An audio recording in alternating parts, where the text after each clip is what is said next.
Hello student, मैं राज sir राज physics classes में आपका स्वागत करता हूं। तो चलिए आज हम लोग देखेंगे जो है 10th का सोशल साइंस। ठीक है, 10th का सोशल साइंस देखेंगे जो कि ये 12th के लिए भी पर्याप्त है। 10th और 12th 9, 8 सभी में जो है ना ये क्वेश्चन मिक्स है। तो चलिए हम लोग जो है स्टार्ट करते हैं और बता दें आज जो है लाइव 7 बजे स्टार्ट किए हैं। 7 बजे ऑब्जेक्टिव सेशन है और जो 8 बजे क्लास चलेगा लाइव, तो उसमें जो है ना क्विज के टाइप से क्वेश्चन होगा जो कि हम जैसे कर रहे हैं लाइव। ठीक है, आज 7वां क्लास होगा। तो चलिए जो है स्टार्ट करते हैं। तो आप लोग काफ़ी जो है ध्यानपूर्वक देखेंगे और लगभग कि 80 क्वेश्चन करने का जो है ना कोशिश करेंगे। एक सेट में जो है ना सोशल साइंस में 80 क्वेश्चन होता है, तो 80 क्वेश्चन करने का कोशिश करेंगे। ठीक है, तो काफ़ी आप लोग कायदे से देखिएगा और नोट भी कर लीजिएगा। ठीक है ना, काफ़ी इंपॉर्टेंट होगा। बिहार बोर्ड में इससे एक भी क्वेश्चन बाहर नहीं जाएगा। तो चलिए स्टार्ट करते हैं। आप लोग जो जो जुड़ गए हैं फटाफट कमेंट कर दीजिए। तो देखिए क्वेश्चन पहला है कि ब्रेस्ट लिटोवस्क की संधि किन देशों के बीच हुआ था। तो फटाफट बताइए इसका आंसर क्या हो जाएगा। ब्रेस्ट लिटोवस्क की संधि किन देशों के बीच हुआ था, फटाफट आप लोग कमेंट कीजिए। जल्द से जल्द आप लोग कमेंट कीजिए क्या हो जाएगा इसका आंसर। रूस और जर्मनी। आज थोड़ा हम फास्ट करेंगे, ठीक है ना, क्योंकि अभी 8 बजे फिर दूसरा क्लास भी लेना है। ठीक है ना, तो चलिए जो है नेक्स्ट क्वेश्चन पे चलते हैं। नेक्स्ट क्वेश्चन है 2 मार्च 1946 में। ठीक है, 2 मार्च क्वेश्चन नंबर 2 है। ठीक है, मार्च 1946 में फ्रांस तथा वियतनाम के बीच होने वाले जो है ना कौन से संधि हुए थे। याद रखना, फ्रांस और वियतनाम के बीच में 1946 में कौन सा संधि हुआ था। फटाफट आप लोग जो है ना आंसर कीजिए क्या हो जाएगा इसका आंसर। तितसिन या कैंटन या हो चिन मिन या इनमें से कोई नहीं। फटाफट आप लोग आंसर कीजिए क्या हो जाएगा इसका आंसर। तो बिल्कुल जो है ना इसमें डी आंसर सही हो जाएगा। ठीक है, डी आंसर सही होगा क्योंकि मार्च 1946 में जो एक समझौता हुआ था फ्रांस और वियतनाम में, तो ये हनोई समझौता हुआ था। याद रखना है कौन सा समझौता हुआ था, हनोई समझौता। ठीक है ना, हनोई समझौता हुआ था। तो काफ़ी इंपॉर्टेंट है। हनोई समझौता कब हुआ था, मार्च 1946 में। ठीक है, तो चलिए नेक्स्ट क्वेश्चन पे चलते हैं। नेक्स्ट है कि पूर्ण स्वराज्य की मांग का प्रस्ताव कब रखा गया था। ठीक है, पूर्ण स्वराज्य के मांग का प्रस्ताव कब रखा गया था। ऑप्शन है 1929 को लाहौर अधिवेशन में, 1933 में कलकत्ता अधिवेशन में, 1931 में कराची अधिवेशन में या 1924 में बेलगांव अधिवेशन में। फटाफट आप लोग आंसर कीजिए। पूर्ण स्वराज का मांग जो किया था तो याद रखना है जवाहरलाल नेहरू ने किया था। ठीक है, किसने किया था ये हम जो है 8 बजे के क्लास में पूरा डिटेल बताएं। जवाहरलाल नेहरू, याद रखना है जवाहरलाल ने किया था 1929 ईस्वी में। ठीक है, 1929 में लाहौर अधिवेशन का जब अध्यक्षता जो है जवाहरलाल नेहरू किए थे, उसी में जो है ना पूर्ण स्वराज्य का मांग किया गया था। और सबसे पहले जो है ना स्वाधीनता दिवस मनाया गया था 26 जनवरी 1930 को। 26 जनवरी 1930 को रावी नदी के तट पर, याद रखना रावी नदी के तट पर जो है ना झंडा फहराया गया था। तो चलिए नेक्स्ट क्वेश्चन पे चलते हैं। नेक्स्ट है कि सरदार वल्लभ भाई पटेल को सरदार की उपाधि किसने दिया था। ऑप्शन है बारदोली, कहाँ मिला था, ऐसे क्वेश्चन है। ठीक है, कहाँ मिला था, तो बारदोली में, अहमदाबाद में, खेड़ा में या चंपारण में। तो वल्लभ भाई पटेल को सरदार की उपाधि कहाँ से मिला था। फटाफट आप लोग जो है ना आंसर कीजिए क्या हो जाएगा। जल्द से जल्द आप लोग जो है कमेंट कीजिए क्या हो जाएगा। तो बिल्कुल सही हो जाएगा बारदोली। बारदोली जो है ना, बारदोली में जो सत्याग्रह था, बारदोली सत्याग्रह, वो सरदार वल्लभ भाई पटेल ने किए थे। तो ये जब सक्सेसफुल हुआ था तो यहाँ की महिलाओं ने सरदार का उपाधि दिया था। ठीक है, तो वल्लभ भाई पटेल वहाँ से क्या बन गए, सरदार वल्लभ भाई पटेल, याद रखना है। ठीक है, तो चलिए नेक्स्ट क्वेश्चन पे चलते हैं। नेक्स्ट क्वेश्चन है भारत के लिए पहला फैक्ट्री अधिनियम कब आया था। देखिए भारत के लिए पहला फैक्ट्री अधिनियम कब पारित हुआ। तो जल्द से जल्द आप लोग कमेंट कीजिए। 1838 में, 1858 में, 1881 में या 1911 में। तो पहला फैक्ट्री एक्ट कब आया था। देखिए 8 बजे का क्लास में क्या होता है, ये कभी कभी लाइट जो है ना कट जाता है। देखिए इधर से जो है ना जो डिस्ट्रिक्ट में है लाइट थोड़ा सा कट जा रहा है, उसी टाइम में कटता है। तो उसके लिए हम जो है ना कुछ ऑर्डर कर दिए हैं जो कि लाइट हमेशा बना रहे। ठीक है, तो इसलिए आने में थोड़ा लेट लगेगा और ये लगभग कि 29 तारीख तक आ जाएगा। ठीक है ना, और इसमें क्या होगा कि जो हम ऑब्जेक्टिव पढ़ाते हैं इसमें जो है ना लाइट कटे या कुछ भी हो, तूफान आ जाए, आंधी आ जाए, लेकिन जो है ना क्लास डिस्टर्ब नहीं होगा, ठीक है। इसलिए ये क्लास काफ़ी इंपॉर्टेंट है। तो क्या हो जाएगा इसका आंसर? बिल्कुल सही है, 1881 जो कर रहे हैं। प्रथम जो है ना कारखाना अधिवेशन लाया गया, जो है अधिनियम लाया गया था 1881 ईस्वी में, ठीक है ना। ये लाया था किसने? तो रिपन ने लाया था, लॉर्ड रिपन इसको कहा जाता है, तो रिपन हम कहते हैं, ठीक है ना।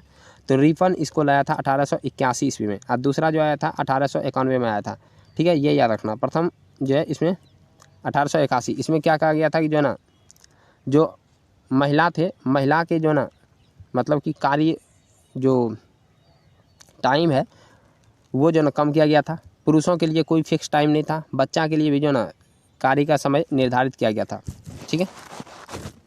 नेक्स्ट क्वेश्चन पे हम लोग चलते हैं। नेक्स्ट है पूंजीपति वर्ग के द्वारा किस वर्ग का शोषण हुआ? पूंजीपति वर्ग के द्वारा किस वर्ग का शोषण हुआ? फटाफट आप लोग बताइए। ऑप्शन है श्रमिक वर्ग का, मध्यम वर्ग का, कृषक वर्ग का, या इनमें से सभी। क्या हो जाएगा? पूंजीपति जो है ना लोग किसको ज़्यादा सताए, किसको ज़्यादा जो है ना शोषण किए? तो जल्द से जल्द आप लोग कमेंट कीजिए फटाफट, और जितने भी जुड़ गए हैं अपने एक बार दोस्तों को भी जो है ना जोड़ लीजिए, ठीक है। काफ़ी इंपॉर्टेंट है, और 10th के लिए जो है ना रामबाण साबित होगा। 10th और 12th के लिए ये रामबाण साबित होगा, और इससे क्वेश्चन बाहर नहीं जाएगा, ठीक है ना। तो ये आप लोग जो है ना इतना विश्वास रखिए कि इस तरह का सेट हमेशा करवाते रहेंगे, तो आप लोगों का एक भी क्वेश्चन बाहर नहीं जाएगा इससे, ठीक है। तो इसका क्या हो जाएगा? पूंजीपति वर्ग के द्वारा किस वर्ग का शोषण हुआ? तो ज़्यादा जो शोषण हुआ था वो हुआ था कृषक वर्ग का। किसान को यहाँ जो है ना बहुत शोषण किया गया था, ठीक है। किसान को बहुत ज़्यादा शोषण किया गया पूंजीपतियों के द्वारा। तो चलिए नेक्स्ट क्वेश्चन पे चलते हैं। नेक्स्ट है आधुनिक युग में अर्थव्यवस्था के क्षेत्र में होने वाली जो ना क्रांति को क्या कहते हैं? अर्थव्यवस्था के क्षेत्र में जो क्रांति हुआ उसको क्या कहते हैं?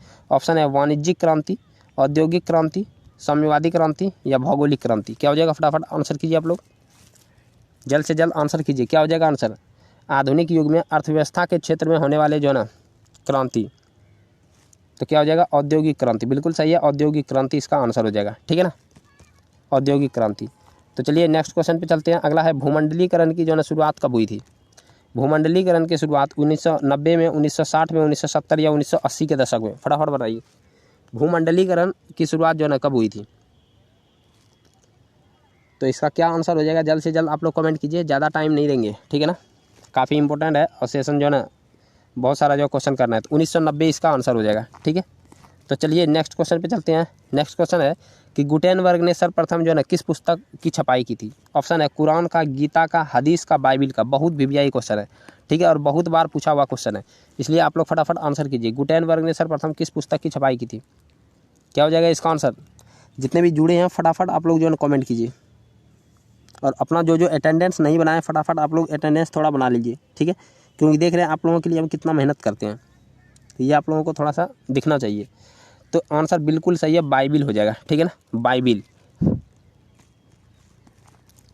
तो नेक्स्ट क्वेश्चन पे चलते हैं। नेक्स्ट है कि विश्व में सर्वप्रथम जो है ना मुद्रण का शुरुआत कहाँ हुआ? मुद्रण मतलब छपाई जो हुआ, छपाई सबसे पहले कहाँ स्टार्ट हुआ था, छापने की कला? तो ऑप्शन है भारत में, जापान में, चीन में, अमेरिका में। फटाफट बताइए। सबसे पहले जो है ना विश्व में जो मुद्रण कला का शुरुआत हुआ, ठीक है, वो कहाँ हुआ था? क्या हो जाएगा इसका आंसर? जल्द से जल्द बताइए। चीन इसका राइट आंसर हो जाएगा, और चीन में ही सबसे पहले कागज़ का भी निर्माण हुआ था, याद रखना है, ठीक है। नेक्स्ट क्वेश्चन पे हम लोग चलते हैं। ये जो है उस दिन भी बताए हुए थे, और ये जो है ना 10th को जो पढ़े हैं 10th उसको भी पढ़ा दिए हैं, ठीक है।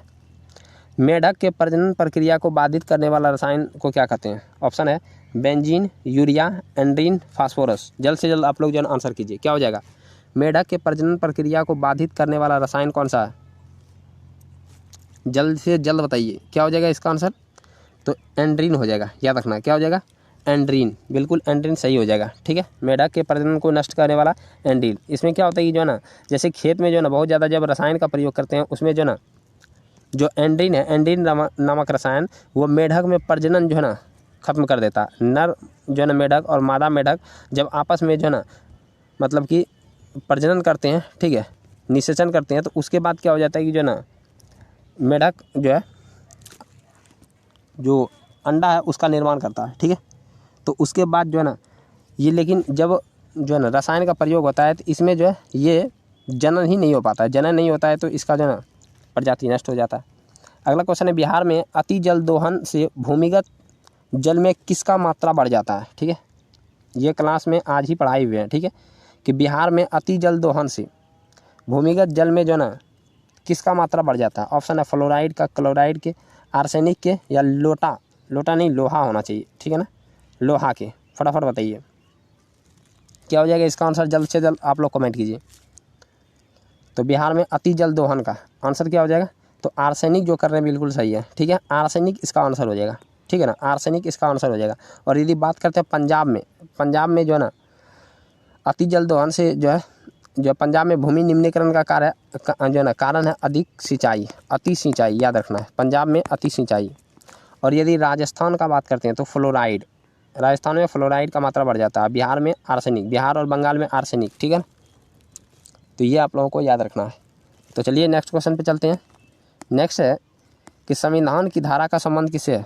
संविधान की धारा का संबंध ऑप्शन है वन्य जीवों तथा प्राकृतिक संसाधनों के संरक्षण से, मृदा संरक्षण से, जल संसाधन के संरक्षण से, खनिज संपदा के संरक्षण से। फटाफट आप लोग जो है आंसर कीजिए क्या हो जाएगा इसका आंसर। संविधान की धारा 21 का ए किससे संबंधित है, जल्द से जल्द आप लोग कमेंट कीजिए और पूरा एंड तक जुड़े रहिएगा, बहुत मज़ा आ जाएगा। ठीक है, तो बिल्कुल सही है, ए नंबर इसका आंसर हो जाए, ए इसका आंसर हो जाएगा। तो चलिए नेक्स्ट क्वेश्चन पे चलते हैं। नेक्स्ट है कि बिहार के कितने जो प्रतिशत भौगोलिक क्षेत्र में वनों का विस्तार है। ऑप्शन है 15%, 20%, 10%, 7%। फटाफट बताइए बिहार में जो है ना वन का विस्तार कितना है। तो ये 2001 का जो डाटा है। ठीक है, 2001 का डाटा, अभी का डाटा जो चेंज हो गया, 2001 से 11 तक का है। तो फटाफट बताइए बिहार के कितने परसेंट जो है ना भौगोलिक क्षेत्र में वनों का विस्तार है। तो बिल्कुल सही हो जाएगा 7%। और ये आज ही पढ़ाए हुए हैं। ठीक है ना, 7% जो है ना ये बिल्कुल सही हो जाएगा। 10th वाले 12th वाले कभी भी इस वीडियो को मिस नहीं कीजिएगा, नहीं तो बहुत नंबर मिस हो जाएगा। ठीक है ना, तो नेक्स्ट क्वेश्चन पे हम लोग चलते हैं। नेक्स्ट है कि एल्युमिनियम बनाने के लिए किस खनिज का जो है ना उपयोग करते हैं। किस खनिज का हम लोग जो है ना उपयोग करते हैं एल्युमिनियम को बनाने के लिए। ऑप्शन है मैग्नीज, टीन, लोहा, बॉक्साइट। क्या हो जाएगा इसका आंसर, एल्युमिनियम बनाने के लिए किस खनिज का उपयोग करते हैं। तो देखिए इसमें ज़्यादा हम कोई एक्सप्लेन नहीं दे रहे हैं। ठीक है ना, ये एक प्रकार का रैपिड फायर टेस्ट है। ठीक है, तो क्या हो जाएगा फटाफट बताइए। तो बिल्कुल सही है बॉक्साइट। ठीक है, एल्युमिनियम का अयस्क क्या है, बॉक्साइट अयस्क है, याद रखना एल्युमिनियम का क्या है, बॉक्साइट है। तो नेक्स्ट क्वेश्चन पे चलते हैं हम लोग। भारत के किस राज्य में जो है ना सौर ऊर्जा के विकास की जो है ना बहुत ज़्यादा संभावना है। ऑप्शन है असम, अरुणाचल प्रदेश, राजस्थान या मेघालय। जल्द से जल्द आप लोग कमेंट कीजिए क्या हो जाएगा। देखिए कमेंट करने से क्या होता है कि आपको ये पता चलता है ना कि आंसर हम जो दे रहे हैं वो मेरा सही है कि नहीं।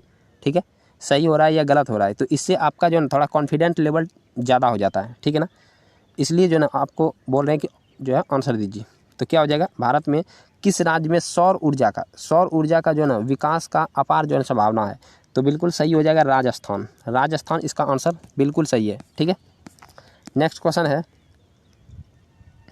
निम्नलिखित में से कौन जो है ना छोटे पैमाने का उद्योग है। अब देखिए छोटा पैमाना का उद्योग कौन सा हो जाएगा। ऑप्शन दिया चीनी उद्योग, कागज उद्योग, खिलौना उद्योग, विद्युत उपकरण उद्योग। फटाफट बताइए निम्नलिखित में कौन जो है छोटे पैमाने का उद्योग है।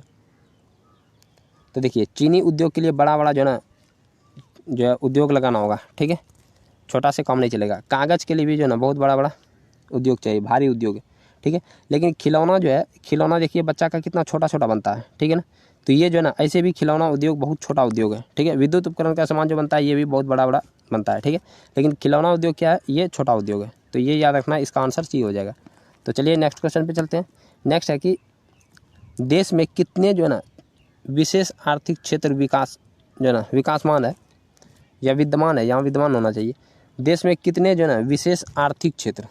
तो फटाफट बताइए कितना हो जाएगा इसका आंसर, विशेष आर्थिक क्षेत्र। तो जल्द से जल्द आप लोग कमेंट कीजिए विशेष आर्थिक क्षेत्र जो है ना कितना विद्यमान है अभी तक। 10, 7, 15, 5। क्या हो जाएगा इसका आंसर। अभी तक किसी का भी आंसर सही नहीं आया है, तो इसका आंसर जो है ना 5 हो जाएगा। ठीक है, ये 5 पुराना डाटा है, लेकिन आपके एनसीईआरटी का है तो आपको याद रखना पड़ेगा। नेक्स्ट क्वेश्चन है बिहार की सीमा में रेल मार्ग की कुल लंबाई कितनी है। ये भी देखिए ये जो है ना पुराना डाटा है। रेल मार्ग की लंबाई कितना है, बिहार की जो है ना सीमा में रेल मार्ग की कुल लंबाई कितना है। तो ऑप्शन देखिए दिया है 62, 83 किलोमीटर, 52, 43 किलोमीटर, 72, 83 किलोमीटर या 8500 किलोमीटर? क्या हो जाएगा इसका आंसर? फटाफट बताइए आप लोग। बिहार की सीमा में रेल मार्ग की कुल लंबाई, तो यहाँ देखिए बिल्कुल आंसर हो जाएगा ए नंबर, ठीक है ना, 62 से 83 किलोमीटर हो जाएगा। नेक्स्ट क्वेश्चन पे हम लोग चलते हैं। नेक्स्ट है, काफ़ी इंपॉर्टेंट क्वेश्चन है ये, ठीक है। बोल रहा है कि तल चिन्ह की सहायता से किसी स्थान विशेष की मापी गई जो ना लंबाई को या दूरी को, ठीक है ना, तो देख लेते हैं क्वेश्चन में क्या है।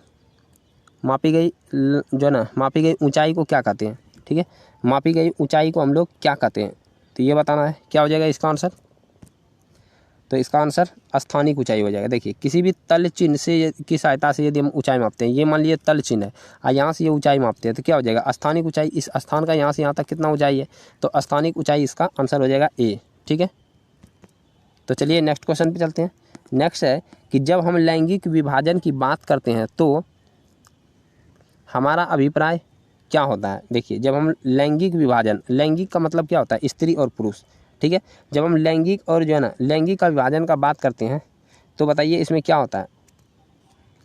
तो क्या हो जाएगा? जल्द से जल्द आप लोग आंसर कीजिए, देखते हैं कौन आंसर दे सकते हैं। जल्द से जल्द बताइए क्या हो जाएगा? जब लैंगिक जो है विभाजन की बात करते हैं तो हम ये जो ना हमारे कथन का क्या अभिप्राय है? तो बिल्कुल सही यहाँ क्या है कि समाज द्वारा स्त्रियों और पुरुषों को दी गई असमान जो है ना जो भूमिका है उसको जो है ना ख़त्म करना, ठीक है, असमान भूमिका। तो इसका आंसर बी हो जाएगा। नेक्स्ट क्वेश्चन है, नेक्स्ट है कि भारतीय संविधान के बारे में इनमें से कौन सा कथन जो है ना सही है? कौन सा कथन है भारतीय संविधान में? बोल रहा है कौन सा कथन है? सबसे पहला दिया है कि यह धर्म के आधार पर भेदभाव की मनाही करता है, कि कोई भी व्यक्ति यहाँ धर्म के आधार पर रह सकता है। क्या ये बात सही है? यहाँ देखिए भारत में क्या है, हिंदू है, मुस्लिम है, सिख है, ईसाई है, जैन है, बौद्ध है, सब यहाँ पे है कि नहीं? तो धर्म के आधार पर यहाँ क्या भेदभाव में मनाही है? नहीं है ना मनाही, तो इसका मतलब ये सही है। नेक्स्ट देखते हैं हम लोग, ठीक है ना, कि यह एक धर्म को राजकीय धर्म मानता नहीं। एक धर्म, ऐसा कोई धर्म है जो कि भारत का अपना धर्म है? भारत का कोई धर्म है? बताइए आप लोग। क्या हमारे देश में भारत का कोई धर्म है? नहीं ना, नहीं है, ठीक है ना, भारत का कोई धर्म नहीं है। नेक्स्ट है कि लोगों को कोई भी जो धर्म मानने की आज़ादी नहीं है। गलत बात है, लोगों को धर्म आज़ादी मानने की आज़ादी है, यहाँ नहीं दिया, ये भी गलत हो जाएगा। अगला है महिलाओं को मतदान करने का अभाव है। ऐसा तो कोई बात नहीं है, महिला भी मतदान करती है कि नहीं? लेकिन करती है वो, लेकिन वो जो है अपने पति से पूछ के करते हैं कि किसको जो है ना दे दें, तो जिसको बोल देता है उसी को डाल देता है, अपना दिमाग लगाता है। लेकिन अब थोड़ा थोड़ा दिमाग लगाता है, ठीक है ना। तो चलिए नेक्स्ट क्वेश्चन पे चलते हैं। नेक्स्ट है कि सत्ता में साझेदारी सही है। सत्ता में साझेदारी सही है क्योंकि, क्यों सही है? फटाफट बताइए, सत्ता में साझेदारी क्यों सही है? इससे क्या होता है? ऑप्शन ए, यह विविधता को जो ना अपने में समेट लेती है, ये कुछ हद तक सही हो सकता है, ठीक है। देश की एकता को कमज़ोर करती है, ये तो बिल्कुल गलत ही है। फैसले लेने में देरी कराती है, ये गलत है। सत्ता में साझेदारी से जो है ना सही है, क्यों? फैसला लेने में देरी नहीं, ये विभिन्न समुदायों के बीच टकराव को कम करता है, तो ये भी सही है, ठीक है ना। ये और ये इन दोनों में सही है, ठीक है ना, ये याद रखना है। क्या है कि सत्ता में साझेदारी सही है क्योंकि यह विविधता को अपने में समेट लेता है, बात सही है। उसके बाद विविधता मतलब क्या होता है? अलग अलग जो है ना, यहाँ देखिए कि हिंदू है, मुस्लिम है, सिख है, ईसाई है, कोई भी जो है ना चुनाव में खड़ा हो सकता है, कोई भी जीत सकता है। ऐसा नहीं है कि हिंदू ही खड़ा होगा या मुस्लिम ही खड़ा होगा, ठीक है। और यहाँ की विभिन्न समुदायों के बीच जो है टकराव कमी होता है। जैसे मान लीजिए कि यदि हिंदू का भी है, मुस्लिम का भी है, तो ऐसा तो दोनों नहीं लड़ेगा कि देखिए हम जो है ना सत्ता में साझेदारी नहीं ले रहे हैं और सिर्फ जो है हिंदू ले रहा है, ऐसा नहीं है, या सिर्फ मुस्लिम ले रहा है या सिर्फ सिख ले रहा है, तो ऐसा कुछ नहीं है, ठीक है। तो इसलिए यहाँ दोनों आंसर लग रहा है कि सही हो जाएगा। तो चलिए, और इसमें आंसर गलत दिया है, ठीक है, इस आंसर पे उतना ध्यान नहीं देने का। नेक्स्ट देखते हैं। बोल रहा है कि वर्ष 1975, ठीक है, ध्यान से सुनिएगा, वर्ष 1975 को भारतीय राजनीतिक में किस लिए जो ना जाना जाता है? भारतीय राजनीतिक में जो ना क्यों याद रखा जाता है 1975 को? सुनेंगे बहुत बार, जो है ना मोदी जी भाषण भी देते हैं, 1975 का जिक्र करते हैं। आखिर 1975 में क्या हुआ था? जल्द से जल्द आप लोग जो ना आंसर कीजिए। इस वर्ष जो ना आम चुनाव हुए थे, या श्रीमती इंदिरा गांधी प्रधानमंत्री बनी थी, या देश में आपातकाल लागू हुआ था, या जनता पार्टी का सरकार बना था? फटाफट बताइए कि ये जो ना किस लिए जाना जाता है, मेनली ये जो ना किस लिए याद रखा जाता है 1975? तो क्या हो जाएगा इसका आंसर? तो 1975 में जो है ना देश में आपातकाल लागू हुआ था। क्लियर है? देश में क्या हो गया था, आपातकाल लागू हुआ था, याद रखना है। आपातकाल में उसमें जो है क्या है कि जो है आपातकाल में किसी को भी बाहर नहीं निकल देता है, एकदम जो है ना पूरा जो जितना भी अधिकार है आदमी को घूरने फिरने का स्वतंत्रता सब कुछ खत्म हो जाता है, ठीक है ना। तो ये याद रखना है। तो आपातकाल लगा दिया था किसने, इंदिरा गांधी ने। इंदिरा गांधी उसमें प्रधानमंत्री भी थे, ठीक है, और उस समय ही जो है ये आपातकाल लगा था। तो लेकिन भारतीय राजनीतिक में एक प्रकार का ये जाना जाता है, देखिए पूरा क्वेश्चन देख लीजिए ताकि आपको जो है ना ज़्यादा समझ में आए। जाना जाता है वही लिखा हुआ है, किस लिए जाना जाता है, तो ये उस समय जो है आपातकाल लगाया गया था देश में, ठीक है। किसी को भी निकलने का जो है ना कोई इधर उधर छूट नहीं था। देखिए ये कल के जो है ना क्विज में भी ये क्वेश्चन पूछे हुए थे कि बिहार में संपूर्ण क्रांति का नेतृत्व किसने किया था, बिहार में संपूर्ण क्रांति। तो संपूर्ण क्रांति का नारा किसने दिया था, ऑप्शन है मोरारजी देसाई, नीतीश कुमार, लालू प्रसाद, जयप्रकाश नारायण। फटाफट आप लोग कमेंट कीजिए क्या हो जाएगा इसका आंसर। और अभी जो जुड़े हुए हैं वो लाइव जो ना 8 बजे भी आना है, ठीक है, 8 बजे आइएगा। तो उसमें क्या है कि उसमें देखिए ऑब्जेक्टिव ये करा रहे हैं, तो इसमें जो है ना फास्टली करते हैं। वहाँ क्या होता है, वहाँ जो है ना कराएंगे, उसके बाद जो है ना डिटेल भी बताएंगे, और उसके बाद उसमें सारा जो भी आंसर दीजिएगा उसका जो है ना नाम भी बताएंगे कि कौन कौन आंसर दे रहे हैं, ठीक है। तो यहाँ पे क्या है कि ऑब्जेक्टिव पढ़ा रहे हैं, तो इसलिए जो है एकदम फोकस रखना है ऑब्जेक्टिव पे। तो इसका आंसर बिल्कुल सही है, जो है जयप्रकाश नारायण हो जाएगा, ठीक है ना, जयप्रकाश नारायण हो जाएगा। तो नेक्स्ट क्वेश्चन पे हम लोग चलते हैं। नेक्स्ट है कि आज भी नर्मदा जो है ना घाटी परियोजना पढ़ाई थी। नर्मदा घाटी परियोजना किन राज्यों से संबंधित है, तो देखिए बताए हुए थे कि नर्मदा जो है ना निकलती कहाँ से है। ऐसे भारत है तो यहाँ पे एक जो है ना पहाड़ी है मैकाल की पहाड़ी, ठीक है, मैकाल की पहाड़ी पे अमरकंटक की चोटी है। अमरकंटक की चोटी से एक नदी निकलती है जो कि इधर जो है अरब सागर में गिरती है। एक नदी इधर चली जाती है जो गंगा नदी में मिल जाती है। तो जो गंगा नदी में जाती है इसको कहते हैं सोन नदी, और जो यहाँ से ये खंबात की खाड़ी है, ठीक है, खंबात की खाड़ी में गिरती है, इसको कहते हैं नर्मदा नदी। क्लियर है। तो नर्मदा नदी जो है ना किस राज्य से होकर गुजरता है, तो सबसे पहले ये मध्य प्रदेश से निकल रहा है, ठीक है। मध्य प्रदेश के बाद यहाँ से घुस रहा है जो है ना ये गुजरात में, ठीक है, गुजरात में हल्का महाराष्ट्र से भी टच कर जाता है, ठीक है। तो इसमें देखिए क्या हो जाएगा, ऑप्शन दिया बिहार, तो बिहार का तो कोई सवाल ही नहीं है। तमिलनाडु कोई सवाल है नहीं। पश्चिम बंगाल कहा जाएगा उधर, जब मध्य प्रदेश से ही घूम रहा है। तो गुजरात, महाराष्ट्र और मध्य प्रदेश बिल्कुल सही है, डी नंबर इसका आंसर हो जाएगा, ठीक है। इसका आंसर डी हो जाएगा। इसके आंसर पे नहीं जाइएगा, इसमें बी दिया है ये गलत है, ठीक है। तो इसका आंसर क्या हो जाएगा, डी हो जाएगा। तो अगला क्वेश्चन है काफ़ी इंपॉर्टेंट है, निम्नलिखित में किस जो है ना काफ़ी वीवीआई है, याद रखना एकदम वीवीआई है। निम्नलिखित में से किस जो है ना लोकतंत्र, किसे जो है ना लोकतंत्र किसे हो जाएगा, किसे लोकतंत्र का प्राण माना जाता है। लोकतंत्र का प्राण किसको कहते हैं, तो जल्द से जल्द आप लोग कमेंट कीजिए। लोकतंत्र का प्राण क्या है, सरकार है, न्यायपालिका है, संविधान है, या राजनीतिक दल है, क्या हो जाएगा। तो ये 10th को जब पढ़ाएंगे, ठीक है ना, पॉलिटिकल, तो उसमें जो है ना पूरा डिटेल बताएंगे। तो इसका आंसर बिल्कुल सही है आप लोगों का, ये राजनीतिक दल हो जाएगा, ठीक है ना। राजनीतिक दल जो आंसर कर रहे हैं वो बिल्कुल सही है। नेक्स्ट क्वेश्चन पे हम लोग चलते हैं कि दल बदल कानून निम्न में से जो है ना किस पर लागू होता है। देखिए दल बदल कानून, दल बदल कानून मतलब क्या होता है कि अपना दल बदल लेना। जैसे मान लीजिए कि जो है ना कोई इधर भाजपा में है और कोई जो है ना कांग्रेस में, ध्यान समझना है, कोई भाजपा में है कोई कांग्रेस में है। अब मान लीजिए कोई भाजपा का जो है ना जो विधायक है, ठीक है, या सांसद है, ये यदि जो है ना इसमें चुनाव में खड़ा हुआ भाजपा के साथ, बीजेपी के साथ, और इसमें जीत गया, लेकिन जो है ना कांग्रेस इसको बहुत बड़ा ऑफर दिया, ठीक है, ऑफर दिया, बहुत ज़्यादा पैसा दिया, तो ये इसमें छोड़ के इसमें चला गया, ठीक है।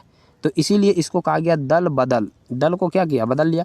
इसी पे इस पे जो दल बदल का कानून लगता है। ये जो है ना 1985 ईस्वी में आया था दल बदल का कानून, ठीक है। तो दल बदल कानून जो है ना लगने पर क्या होता है, आपको राजनीतिक पार्टी से भी जो है ना खत्म कर सकता है, ठीक है। तो इसलिए दल बदल कानून जो है ना लाया गया था।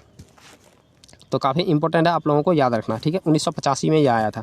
तो ये लगता है किस पे, सांसद और विधायक पर, राष्ट्रपति पर नहीं लगता है। राष्ट्रपति पे महाभियोग लगता है, उपराष्ट्रपति पे भी नहीं लगता है, इनमें से सभी तो होगा नहीं। तो सांसदों और विधायकों पर लगता है, ठीक है ना, सांसद और विधायक जो है उस पर लगता है। नेक्स्ट क्वेश्चन पे हम लोग चलते हैं कि जनता दल, ठीक है, जनता दल पार्टी का जो है गठन कब हुआ था। जनता दल पार्टी का गठन कब हुआ था, काफ़ी वीवीआई क्वेश्चन है, ठीक है। जनता दल पार्टी का गठन कब हुआ था, फटाफट बताइए। ऑप्शन है 1992, 1999, 2003 और 2004। क्या हो जाएगा इसका आंसर, जल्द से जल्द आप लोग कमेंट कीजिए, क्या हो जाएगा। तो बिल्कुल सही 1999 हो जाएगा। जनता दल का जो ना जो स्थापना है, ठीक है, तो ये 1999 में हो गया था, ठीक है। तो चलिए नेक्स्ट क्वेश्चन पे हम लोग चलते हैं। नेक्स्ट है कि निम्न में से कौन अर्थव्यवस्था के प्राथमिक क्षेत्र में जो ना आता है। प्राथमिक क्षेत्र में कौन कौन आता है, देखिए निम्न में से कौन प्राथमिक क्षेत्र में आता है। अर्थव्यवस्था में 3 क्षेत्र है, ठीक है। तो जल्द से जल्द आप लोग कमेंट कीजिए। एक होता है प्राथमिक क्षेत्र, द्वितीयक क्षेत्र, तृतीयक क्षेत्र। तो प्राथमिक क्षेत्र वैसे क्षेत्र होते हैं जिसमें जो है ना मनुष्य कुछ करता नहीं है, ये भगवान के द्वारा जो ना जो प्राप्त है उसी को जो है ना बेचता है, उसी से जो है ना अपना रोजी रोटी कमाता है। ठीक है, प्राथमिक जो है ना, जब मान लीजिए कोई चीज़ है उसको थोड़ा मॉडिफाइड कर दें, उसको बना देंगे तो वो बन जाता है जो है ना द्वितीयक क्षेत्र में आ जाता है। ठीक है, और यही जब इसको जाके बेच देते हैं मार्केट में तो इसको कहते हैं तृतीयक क्षेत्र। अब बताइए निम्न में कौन जो है ना प्राथमिक क्षेत्र में आएगा? तो पहला हो गया सेवा क्षेत्र, नहीं। कृषि क्षेत्र बिल्कुल सही हो जाएगा। औद्योगिक क्षेत्र नहीं होगा। देखिए अब कौन होगा? तो प्राथमिक क्षेत्र चला गया जो है ना एक में, सॉरी कृषि क्षेत्र चला गया प्राथमिक जो है ना क्षेत्र में, और जो औद्योगिक क्षेत्र है जो बनाएंगे कुछ तो यही ना, तो बनाए तो यहाँ द्वितीयक में चला गया। ठीक है, तो ये हो जाएगा औद्योगिक द्वितीयक। और सेवा, सेवा की मतलब यहाँ बेचना। ठीक है, बेचना या सेवा प्रदान करना, ये तृतीयक क्षेत्र में आता है। तो देखिए फिर से एक बार बता दें, प्राथमिक क्षेत्र में आता है कृषि, ठीक है, द्वितीयक क्षेत्र में आता है उद्योग क्योंकि इससे बनाते हैं कुछ, और तृतीयक में जाके बेचते हैं तो ये तृतीयक क्षेत्र हो गया। बात क्लियर होना चाहिए यहाँ तक। ठीक है, तो चलिए जो है ना फटाफट आप लोग आंसर कीजिए 31 का। जिस देश का प्रति व्यक्ति आय अधिक होता है वह देश कैसा देश है? अविकसित है, विकसित है, अर्धविकसित है, या इनमें से सभी है? देखिए प्रति व्यक्ति आय क्या होता है? जैसे मान लीजिए कि जो है ना घर में 10 आदमी है, ठीक है, और घर में जो है ना 100 रुपया पैसा कमा रहे हैं, दिन भर में 100 घर में आ रहा है। ठीक है, 10 आदमी है तो एक आदमी को कितना मिलेगा? 10-10 रुपया मिलेगा ना, 10-10 करके मिलेगा। तो प्रति व्यक्ति के पास कितना रुपया गया? 10 रुपया गया। तो यही हो गया प्रति व्यक्ति आय। ठीक है ना, तो उसी प्रकार से पूरा देश में, जैसे मान लीजिए कि देश में जो है ना 40 जो है लाख करोड़ रुपया पैसा आया। ठीक है, मान लीजिए एक जो है ना अंदाज़ा लेते हैं, नहीं तो मान लीजिए जो है ना आप लोगों को यदि इसमें गलती जो है ना दिक्कत हो तो मान लीजिए कि जो है ना 100 रुपया जो है ना आ रहा है, तो 100 में जनसंख्या कितना है उससे भाग दे देंगे। ठीक है, मान लीजिए कि जो है ना 20 जनसंख्या है, तो इसमें जब भाग देते हैं तो कितना निकला? 5। प्रति व्यक्ति का जो है ना पैसा कितना निकला? 5। तो जिस देश का प्रति व्यक्ति जितना ज़्यादा होगा उतना मतलब जो है ना प्रति व्यक्ति के पास ज़्यादा पैसा होगा। ठीक है, आय उतना ही ज़्यादा हो जाएगा, तो प्रत्येक आदमी के पास उतना ही पैसा ज़्यादा होगा, तो ज़्यादा होगा तो डेवलप हो जाएगा, तो विकसित करते हैं। बिल्कुल इसका आंसर विकसित हो जाएगा। ठीक है ना, नेक्स्ट क्वेश्चन पे हम लोग चलते हैं। नेक्स्ट है कि बिहार के किस जिले की प्रति व्यक्ति आय सर्वाधिक है? देखिए मतलब बिहार में ऐसा कौन सा जिला है जहाँ पर प्रत्येक आदमी के पास पैसा बहुत ज़्यादा है? ठीक है, ऑप्शन है पटना, गया, शिवहर, नालंदा। इसमें तो आप लोगों को गलत नहीं होना चाहिए। ठीक है, जल्द से जल्द बताइए क्या हो जाएगा इसका आंसर। तो बिल्कुल सही जो है ना पटना जो कर रहे हैं आंसर बिल्कुल सही है। ठीक है, पटना इसका आंसर हो जाएगा। तो चलिए नेक्स्ट क्वेश्चन पे चलते हैं। नेक्स्ट क्वेश्चन है कि भारत का केंद्रीय जो ना बैंक कौन सा है? भारत का केंद्रीय बैंक कौन सा है? तो ऑप्शन देखिए, रिजर्व बैंक ऑफ इंडिया इसको कहते हैं RBI। ठीक है, स्टेट बैंक ऑफ इंडिया इसको कहते हैं SBI। ठीक है, ये हो गया ग्रामीण जो है बैंक, ये हो गया Punjab national bank PNB Punjab national bank, ये हो गया ग्रामीण जो ना क्षेत्रीय ग्रामीण बैंक। तो अब बताइए कि क्या हो जाएगा इसका आंसर, केंद्रीय बैंक कौन सा है? तो यहाँ देखिए ये RBI जो है ना ये केंद्रीय बैंक है, इसको जो बैंकों का बैंक कहते हैं। ठीक है, RBI सब बैंक के का हेड है, याद रखना है। ठीक है, इसलिए ये केंद्रीय बैंक है। तो चलिए नेक्स्ट क्वेश्चन पे चल रहे हैं।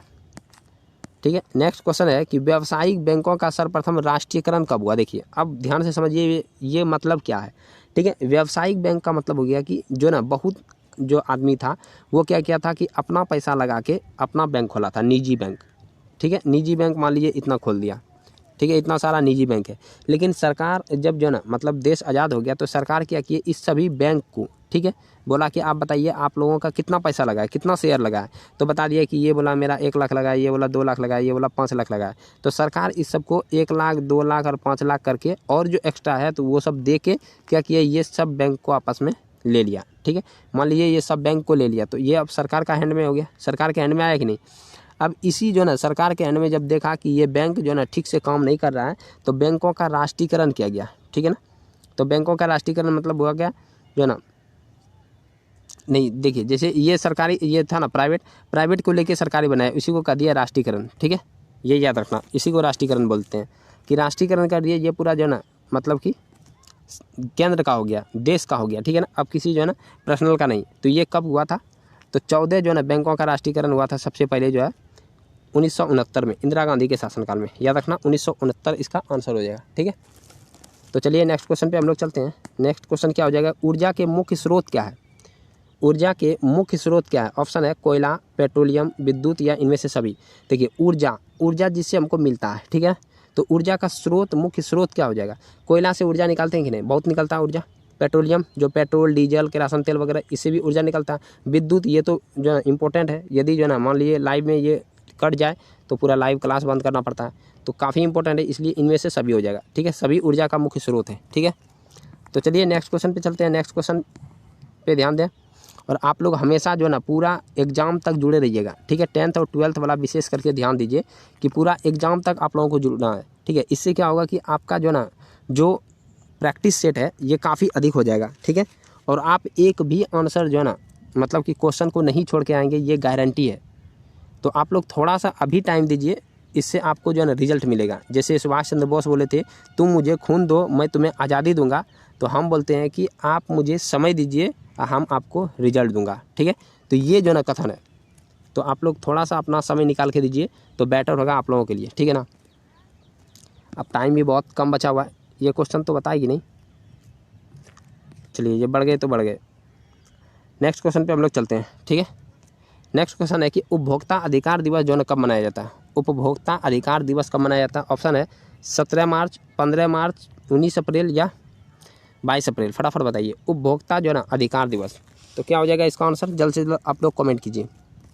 जितने भी जुड़े हैं, जो अटेंडेंस नहीं बनाए हैं, कृपया आप लोग अटेंडेंस बनाएं। काफ़ी मेहनत लगता है। अटेंडेंस का मतलब होता है कि जो लाइक का बटन दिखता है उस पर जो है ना आप कुछ भी कीजिए, उसके साथ जो है ना कबड्डी खेलिए या उस पर झाड़ू फेंक दीजिए, बस वो क्लिक हो जाना चाहिए, बस इतना ही। ठीक है ना, और जो ना देख रहे हैं और जो सब्सक्राइब नहीं किए हैं, तो वो उससे है क्या, जो ना आप सब्सक्राइब कर लीजिएगा तो नोटिफिकेशन आपके पास हमेशा जाएगा कि हम कब क्लास ले रहे हैं। तो इसलिए आप लोग लाल वाला बटन पे जो ना कुछ भी फेंक के मारिए, बस सब्सक्राइब हो जाना चाहिए था। ठीक है, अब देखिए यहाँ उपभोक्ता अधिकार दिवस क्या है? 15 मार्च। आंसर क्या हो जाएगा? 15 मार्च। ठीक है, तो चलिए नेक्स्ट क्वेश्चन पे हम लोग चलते हैं। यदि किसी जो ना वस्तु या सेवा का मूल्य जो ना 20 लाख से अधिक और 1 करोड़ से जो ना कम हो जाए, देखिए 1 करोड़ से कम हो, तो बोलता है कि वो अपना शिकायत कहाँ कर सकता है? देखिए अपना शिकायत वो कहाँ कर सकता है? फटाफट बताइए। तो क्या हो जाएगा? 20 लाख से अधिक है और 1 करोड़ से कम है, तो वो अपना शिकायत राज्य आयोग में कर सकता है। ठीक है, इसका अपना एक कमीशन है, तो राज्य आयोग में जो है ना अपना ये क्या कर सकता है? शिकायत कर सकता है, यदि कोई इसको दिक्कत हो रहा है तो। अगला बोल रहा है कि सुनामी जो है ना का प्रमुख कारण क्या है? सुनामी का प्रमुख कारण क्या है? फटाफट बताइए। समुद्र में भूकंप का आना, द्वीप पर भूकंप का आना, स्थलीय क्षेत्र पर भूकंप जो ना का आना, या ये क्षेत्र हो जाएगा। ठीक है ना, या इनमें से कोई नहीं। तो सुनामी का मतलब होता है सुनामी। ठीक है, सुनामी का मतलब हो जाता है कि जब समंदर में जो है ना तूफान आ जाता है, सॉरी तूफान बोलते हैं, भूकंप। समंदर में जब भूकंप आता है तो उसी को कहते हैं सुनामी। ठीक है ना, तो समंदर में भूकंप जब आता है तो क्या होता है, पानी जो है ना बहुत ऊंचा उठ जाता है और ये पानी अगल बगल के जो तटीय इलाका है उसको पूरा तबाह कर देता है। ठीक है, तो इसी को कहते हैं हम लोग सुनामी। क्लियर हुआ? तो समुद्र में जो भूकंप आता है उसी को क्या कहते हैं? सुनामी कहते हैं। तो ये आप लोगों को याद रखना है। ठीक है, तो चलिए नेक्स्ट क्वेश्चन पे हम लोग चलते हैं। नेक्स्ट भी काफ़ी इंपॉर्टेंट क्वेश्चन है, तो देखिए ये क्वेश्चन काफ़ी इंपॉर्टेंट है। ठीक है, यहाँ बोल रहा है कि भूकंप केंद्र के ऊर्ध्वाधर पृथ्वी पर स्थित केंद्र को क्या कहते हैं? मतलब देखिए, जैसे मान लीजिए कि ये पृथ्वी है, ठीक है, और यहाँ से ऐसे करके भूकंप जो निकला, तो भूकंप निकला तो ये ऐसे करके इधर भाग गया। ठीक है, तो ये जो केंद्र है, इस केंद्र को कहते हैं जो ना अधिकेंद्र। जहाँ पे भूकंप जो है ना ज़्यादा निकलता है उसको अधिकेंद्र कहते हैं। लेकिन जहाँ से भूकंप निकल रहा है, जैसे मान लीजिए यहाँ जो है टकराया तो यहाँ से उत्पन्न हुआ, तो इसको कहते हैं उद्गम केंद्र। क्लियर हुआ कि नहीं? तो जहाँ पर भूकंप अधिक निकलता है उसको कहते हैं अधिकेंद्र, या जहाँ भूकंप निकल रहा है ऊर्ध्वाधर पृथ्वी पर, ठीक है, इसको क्या कहते हैं? अधिकेंद्र। बिल्कुल सही है इसका अधिकेंद्र जो आंसर कर रहे हैं। ठीक है, तो चलिए नेक्स्ट क्वेश्चन पे चलते हैं। नेक्स्ट है कि भारत का राष्ट्रीय पक्षी कौन सा है? भारत का राष्ट्रीय पक्षी, ये तो किसी का भी गलत नहीं होना चाहिए। कबूतर है कि हंस है कि मयूर है कि तोता है? तो क्या हो जाएगा? जल्द से जल्द आप लोग जो है ना कमेंट कीजिए, क्या हो जाएगा इसका आंसर? भारत का राष्ट्रीय पक्षी क्या है? तो बिल्कुल सही है, मयूर होगा। मयूर मतलब मोर होता है। ठीक है ना, मयूर मतलब क्या होता है? मोर होता है। और यदि बोले बिहार का राष्ट्रीय जो है ना पक्षी क्या है? फटाफट आप लोग कमेंट कीजिए, कौन जानते हैं? देखिए बिहार का राष्ट्रीय पक्षी, ठीक है ना, बिहार का राष्ट्रीय पक्षी, तो क्या हो जाएगा इसका आंसर? बिहार का राष्ट्रीय जो ना पक्षी, जल्द से जल्द आंसर कीजिए। आप लोग कौन कौन जान रहे हैं फटाफट कमेंट कीजिए। ठीक है, तो देखिए नेक्स्ट क्वेश्चन पे चलते हैं। नेक्स्ट है कि किस राज्य में वन का सबसे अधिक विस्तार है? देखिए उस दिन भी जो है हम चर्चा किए थे, वन का सबसे अधिक विस्तार कहाँ है? किस राज्य में वन का सबसे अधिक विस्तार है? तो इसका आंसर क्या हो जाएगा? ऑप्शन है केरल, कर्नाटक, मध्य प्रदेश, उत्तर प्रदेश। क्या हो जाएगा? वन का विस्तार कहाँ है? तो बिल्कुल सही है, मध्य प्रदेश में। क्षेत्रफल के दृष्टि में देखें सबसे ज़्यादा वन जो है कहाँ है? मध्य प्रदेश में। और यदि परसेंटेज के हिसाब से देखेंगे तो कहाँ है? मिजोरम में है। ठीक है, क्या हो जाएगा? मिजोरम हो जाएगा। ठीक है ना, तो ये आप लोगों को याद रखना है। उसके बाद अभी एक क्वेश्चन आप लोगों से पूछे हुए थे। क्या पूछे थे? क्वेश्चन भी भुलवा दिए। कुछ भी क्वेश्चन पूछे थे ना आप लोगों से, तो चलिए मेरे दिमाग से उतर रहा है। आप लोग जो क्वेश्चन को याद दिलाइए, क्या पूछे थे फटाफट बताइए। बोल रहा है इनमें जो ना कौन सा जीव जो केवल भारत में ही पाया जाता है? देखिए ऑप्शन पढ़िए। घड़ियाल है, डॉल्फिन है, वेल है या कछुआ है? इनमें कौन सा जीव है जो सिर्फ भारत में पाया जाता है?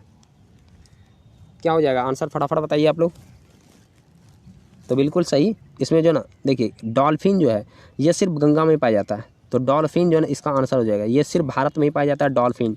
ठीक है, अदर कोई आंसर कर रहे हैं तो गलत हो जाएंगे। डॉल्फिन जो है ना वो सिर्फ भारत में पाए जाते हैं। ठीक है, इसका आंसर दिया है ए नंबर, जो कि गलत है। ठीक है, टैक्सोल का उपयोग होता है। टैक्सोल कहाँ उपयोग करते हैं? देखिए टैक्सोल उपयोग कहाँ करते हैं? ऑप्शन है मलेरिया में, एड्स में, कैंसर में या टीबी के लिए। तो टैक्सोल का उपयोग जो है ना हम लोग कहाँ करते हैं? तो फटाफट बताइए।